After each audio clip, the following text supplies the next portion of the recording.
La criminalité, c'est un cycle.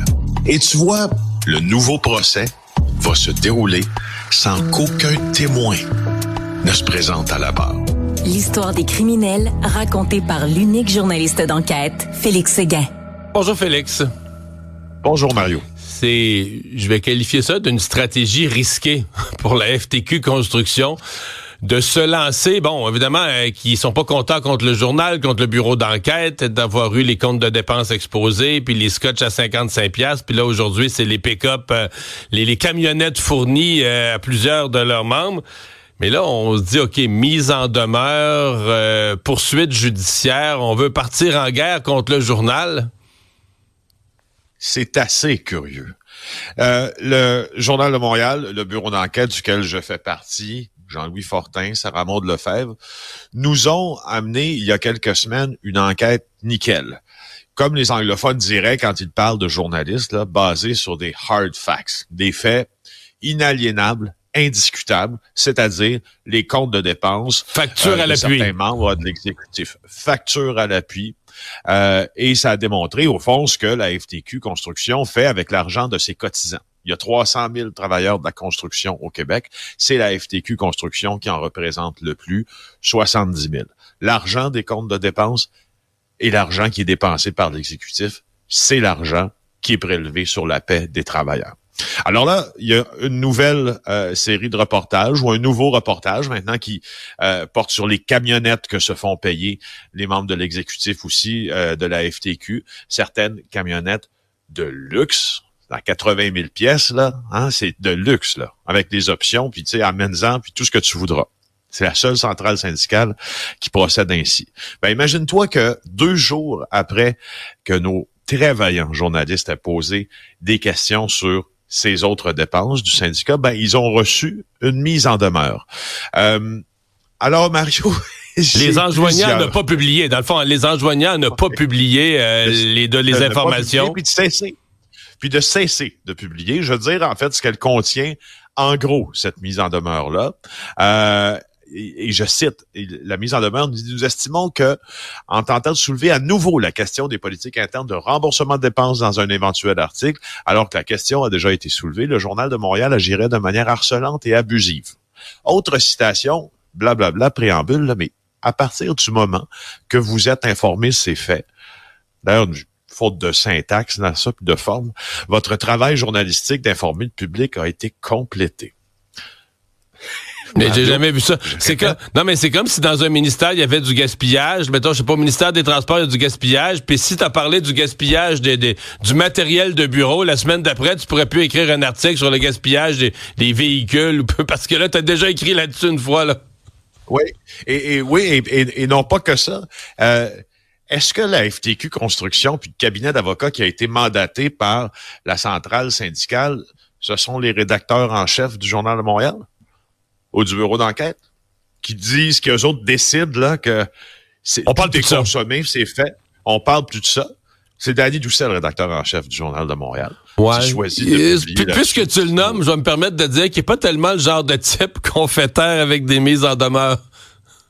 Pas tant. D'ailleurs, la question des mises en demeure, parenthèse dans notre conversation, c'est 13 à la douzaine pour les journalistes là, en 2025 puis en 2024, puis au cours des dernières années. Les gens de qui on expose parfois les actions soit douteuses, soit répréhensibles, soit non éthiques, font la queue pour nous en envoyer. Alors, réglons le fait là que la mise en demeure, ça ne nous énerve pas une tonne, et surtout pas Danny Doucet. Voilà, parenthèse fermée. Maintenant, mes questions. Est-ce que Magali Picard, la présidente de la FTQ, de la grande centrale syndicale, est-ce qu'elle a avalisé cette décision-là de sa FTQ Construction de décider qu'elle se portait comme ça, là, puis s'installait là, au haut de tout ça, puis dit, vous allez arrêter de publier, vous, les médias? Je rappelle que son syndicat défend aussi des gens des médias. Chose. 2, par qui est conseillé la FTQ Construction pour procéder ainsi? Ça m'apparaît d'abord abusif, le mot est faible. Autre affaire, le cabinet d'avocats qui a décidé de nous envoyer cette mise en demeure-là. Est-ce qu'il y a pensé 2 secondes? C'est un cabinet d'avocats. Je regardais tantôt là, c'est quoi leur fonds de commerce à ce cabinet en question. Il s'appelle Rivet-Schmidt et font des relations de travail. Hein? Font des relations de travail. Moi, je suggère au cabinet Rivet-Schmidt qu'ils doivent facturer quand même un bon montant là, pour ça. À moins qu'ils aient une entente au volume là, avec la FTQ Construction, je veux présumer de rien, je l'ignore. Mais si les avocats de chez Rivet-Schmidt veulent me consulter pour que je leur dise un peu comment ça fonctionne dans les médias, je leur chargerai pas une scène. Ça va me faire plaisir d'avoir une discussion d'une demi-heure avec eux pour leur expliquer. Mais je rappelle une chose qui, pour moi, est fondamentale. C'est des questions que j'ai posées depuis des années. Là. Si tu es dans une association de cotisation volontaire, un club chasse et pêche, toi, tu vas en faire partie, tu payes ton 20$, tu deviens membre. Bon, là, c'est une chose de dire, regarde, là, s'ils gaspillent l'argent. Dans le cas des syndicats, ils ont un niveau de responsabilité supplémentaire. Je suis pas en train de dire qu'une enquête journalistique pourrait pas se faire sur mon association chasse-pêche, ça pourrait se faire quand même. Mais tu aurais toujours l'option de dire, regarde, toi, si tu penses qu'ils gaspillent ton argent, retire ton membership, paye plus ton 20$ l'année prochaine. Tu as toujours l'option de te retirer. Pas dans les syndicats. Parce que c'est une cotisation à la source, prélevée à même la paye. L'employé touche même pas l'argent puis il leur fait un chèque après. L'employé, il touche jamais à cet argent-là, c'est prélevé à la source. Donc, à mon avis, doublant, quadruplant l'importance qu'un journal ou qu'une entité capable de fouiller, enquêter, voir où va l'argent, l'expose au public et notamment l'expose aux membres.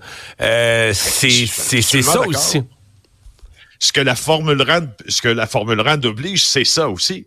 Le prélèvement à la source, presque comme l'impôt, sincèrement, c'est presque le même statut que l'impôt. C'est des fonds publics, là, dans le sens que ils sont privés parce que le syndicat est de nature privée, là, mais ils sont prélevés à la source sur la paye des membres. Ben oui. Alors, c'est quoi, donc, le travail des journalistes?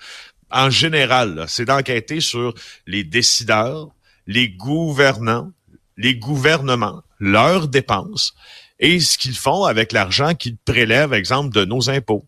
Alors, le parallèle, dans ce cas-ci, il est le plus juste qu'il ne pourra jamais être, Mario. Bon. Puisque c'est obligatoire de faire partie d'un syndicat de la construction pour travailler au Québec, est-ce qu'on peut dire aux médias, ben voyons, nous, dans le grand ensemble que vous enquêtez là à cœur de jour, puis on sait là que la diffusion d'informations au Québec, si on compare aux États-Unis, si on compare, c'est assez opaque, là. On s'évertue à enquêter là-dessus, à trouver des sources pour avoir des informations.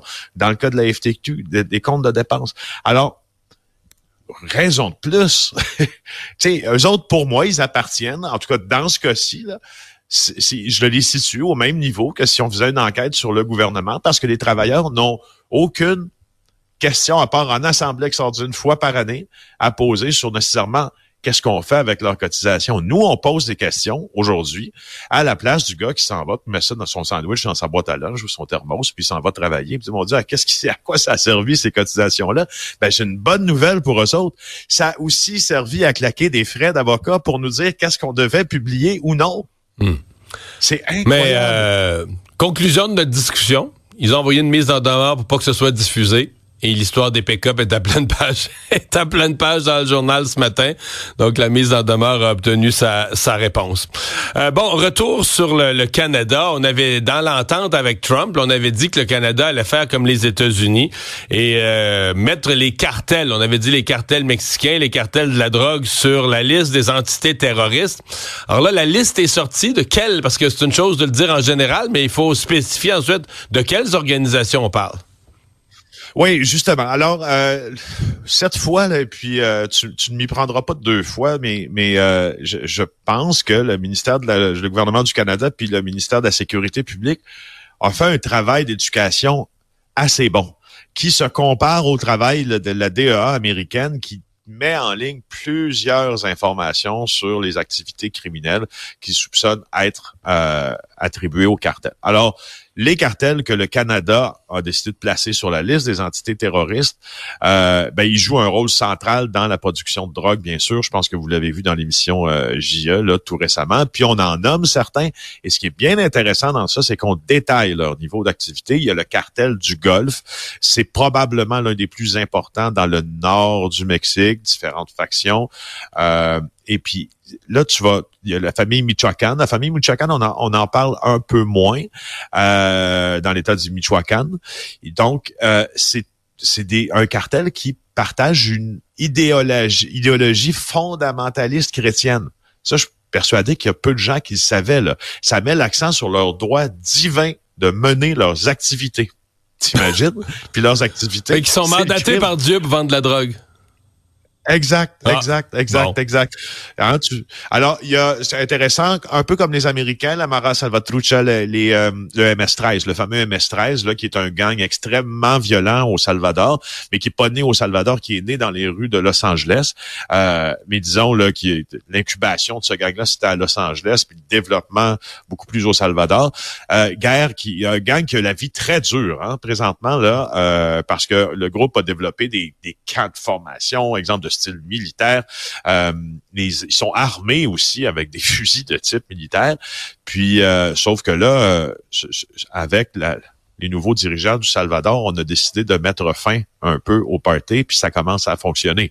Il y a un état d'urgence déclaré dans le pays. Le cartel de Sinaloa, vous le connaissez. Évidemment. On en a parlé à l'émission JE récemment. Le cartel uni, le cartel Las Unidos, le cartel uni. Ça... moi, ce que j'aime bien souligner dans ce cartel-là, c'est qu'en décembre 2024, ils ont tué 2 soldats de l'armée après avoir posé des mines terrestres. Ça veut-tu dire qu'ils sont équipés ou pas? Il y a le train de Aragua aussi, donc plusieurs autres cartels qu'on connaît un peu moins. Le cartel de Jalisco Nouvelle Génération, c'est peut-être avec celui de Sinaloa un peu plus connu. Et faites à noter, je termine là-dessus, dans la question migratoire du Mexique vers les États-Unis, puis dans une certaine mesure, un peu aussi là, même des États-Unis vers le Canada, certains des cartels que je viens de nommer sont impliqués. Ils ont la main trempée là-dedans jusqu'au coude, toujours selon le même document du ministère de la Justice, de la Sécurité publique. Ouais, mais le gouvernement canadien, comme on dit, les cibles comme étant des organisations terroristes. Maintenant, il reste à voir parce qu'ils étaient déjà connus, ces noms-là étaient déjà connus et leurs activités étaient déjà criminelles. Qu'est-ce qu'on va faire de plus pour les combattre? C'est peut-être la question qui va être à suivre dans les mois à venir. Félix, merci. Bonne journée. Au revoir. Bonne journée, Mario. Bonne journée à la FTQ Construction. Et idées. Cube.